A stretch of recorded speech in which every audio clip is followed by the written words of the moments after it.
Belmont Park. It is over the 2200 metres, scheduled to commence at 4 o'clock, and it's Go Eagles, Go Handicap, of course, for those Singapore viewers of the AFL Grand Final. Will be on at the same time that we're racing at Belmont Park at West Coast, taking on Hawthorn. So there'll be a few nervous people on track.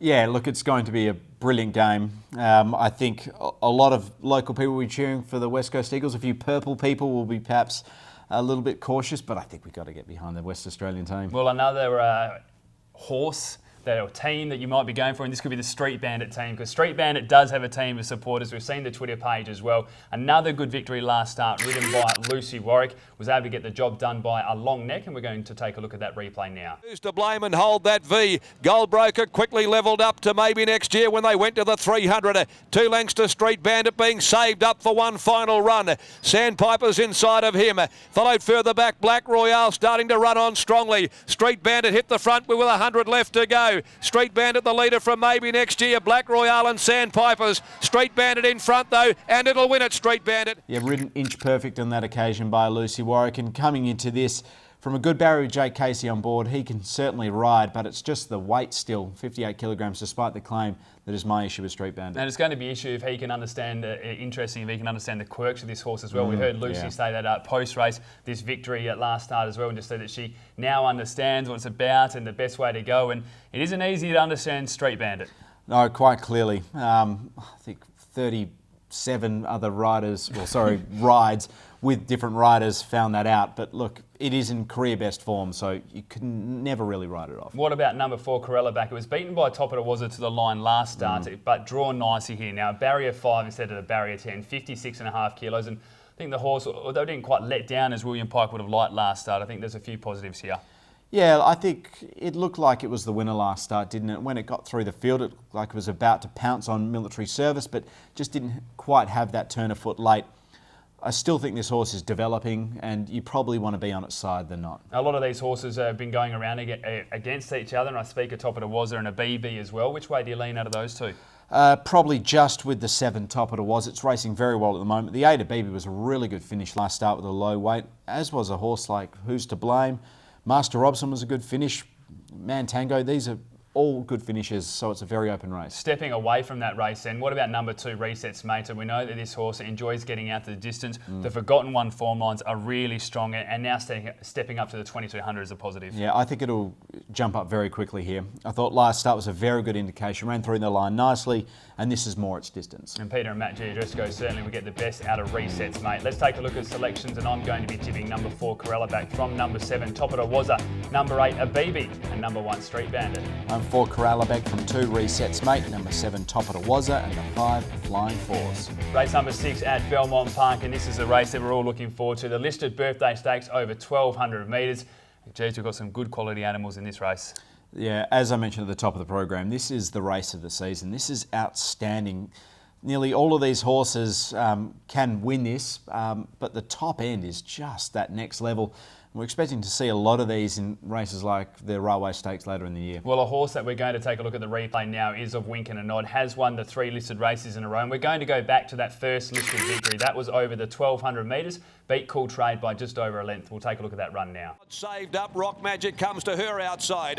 At the 300, Smoko joined by Cool Trade going easily for Carberry. Cool Trade now popped the question, 200 to go and she accelerates. Running on down the outside is Wink and a Nod. Rock Magic, Smoko continues to fight Cool Trade. Here comes Wink and a Nod though. Wink and a Nod has pounced on Cool Trade, and it was Wink and a Nod with a brilliant... And Wink and a Nod is so adept. Look, last start in the finally it developed on that soft track over the 1400 metres, but it was over the 1200 metres that we knew Wink and a Nod was a super competitive horse, and its just run of listed victories has been outstanding.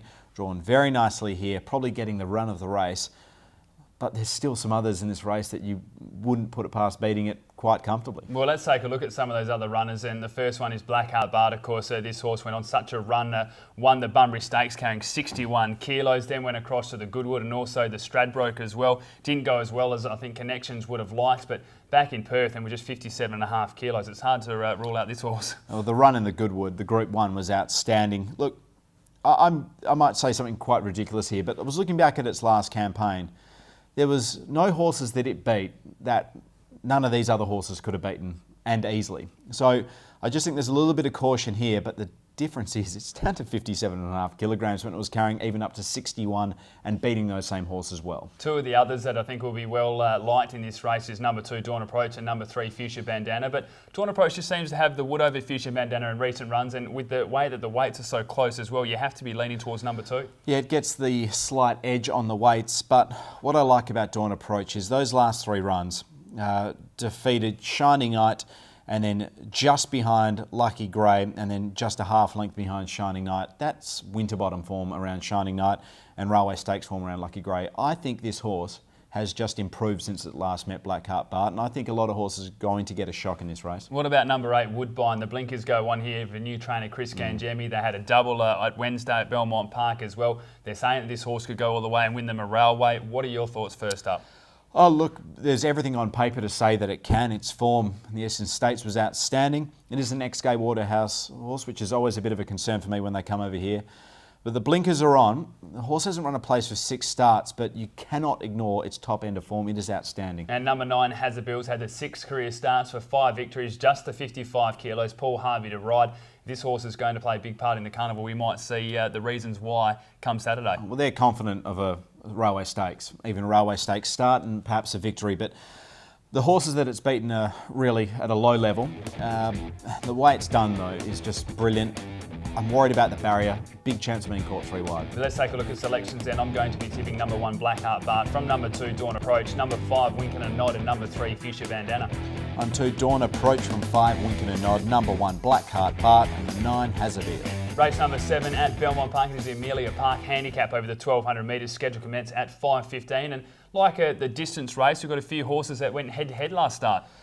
Yeah, this is going to be a good race at the top end. I'm going to be bold here and say there's only 3 horses that can win this race. In fact, no, I'll be bold. I'll say there's only 2 horses to win this race, and one of them I've left out that I think you might have on top. So we'll have to analyse that. I think this is going to be a boisterous little analysis. I like a bold statement to finish a Saturday box seat. Well, let's take a look at the replay of the horse that did win that race against all the others, and it was number 6, Mississippian. Did it by almost 2 lengths, thankful of all the speed that was on out in front. So we'll take a look at the closing stages now. Express coming to the outside of them, then Reflect and searching for a run, chasing Chaos, Terra Force, Mississippian heads the remainder with Say Geronimo at the 200. Prohurst Express has raced up and gone to the lead. Over on the outside, Mississippian cuts him down though from the tail. It's Mississippian storming past them, grabs the lead from Prohurst Express, and it's the showy bay galloper Mississippian.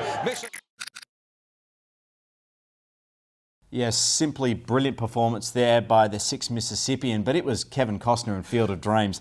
I've never seen a race more set up for a horse in my life. It was the fastest run first 600 I've seen for some time.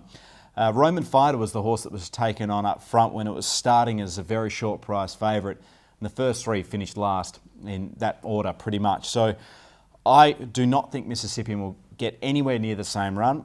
And how about this stat? It's been off a fortnight 4 times in its career, never placed. Goes up 2 kilos as well.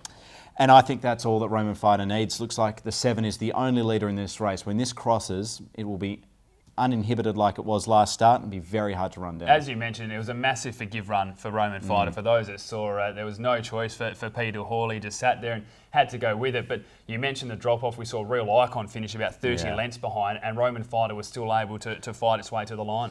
Yeah, I thought it's just a very unfair race to analyse Roman Fighter, because when you go too far like that and you are pressured, things can turn ugly pretty quickly. There's one horse that I think can throw up a little bit of a curveball in this race, and you've gone with a 2-horse prediction, so I'm intrigued of your thoughts, but I really like the run of number 5, Terra Force. Now, I know this horse teases so many times as well, but the blinkers going on as well, Jared Noski riding so well. I thought it's one that might be able to surprise a few. Well, this is blinkers on for the first time, and you thought a horse that has really struggled to win over its career probably would have had that applied earlier, but it goes on here. The concern is that run just peaks a little bit above the 1,100 metres. I think this will be its 22nd start above 1,100 metres, and it still hasn't won. What about number 11, Universal Moon? It seems to be one that's forgotten all the way down the bottom, but this horse should not be forgotten. This is one of the most underrated horses in WA at the moment. This has a very special turn of foot, and it met Roman Fighter behind Secret Nova, and they both had 0 luck in that race. this is likely to get the run of the race, and I think it'll be very hard to beat. Let's take a look at selections then for the final race of the day, and I'm going to be tipping number 6 Mississippian, from number 5 Terraforce, number 7 Roman Fighter, and number 11 Universal Moon. 7 Roman Fighter from the 11 Universal Moon, 6 Mississippian, have to throw it in, and the 2 Chorus Boy in for 4th. Well, that brings us to the end of another edition of Box Seat, so it's time now to take a look at the best bets, and I'm going to be tipping race 3, number 1 Battle Hero, and race 5, number 4 Corella-Back. Head to head with race 3, number 6 Tonto, and the final race, number 7 Roman Fighter. We might have to zoom in there on the exacta in race number 3, Battle Hero and Tonto. We both have that Quinella going, so that might be a nice bet to have. Ian, grand final day, Saturday, as I said, the West Coast Eagles taking on Hawthorn. Singapore punters might want to get on and have a bit of a punt. What way are you leaning? I think Josh Kennedy will have a shot after the siren, and it will be touched, and West Coast will lose by 3 points. You always like a controversial finish. There's another edition of Box Seat. We'll be back again next week.